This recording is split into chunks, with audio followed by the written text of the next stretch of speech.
Okay guys, magandang tanghali guys. Maraming naliligo sa resort natin guys. Ito. May mga pumasok. Dito tayo sa entrance ngayon guys. Maraming naliligo guys. So 70 ang tao, 150 ang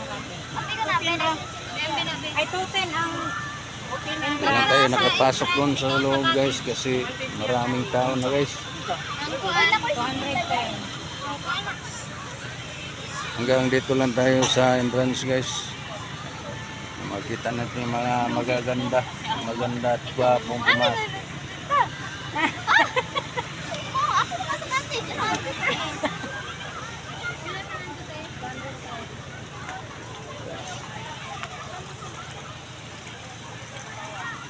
Maraming salamat sa panonood guys.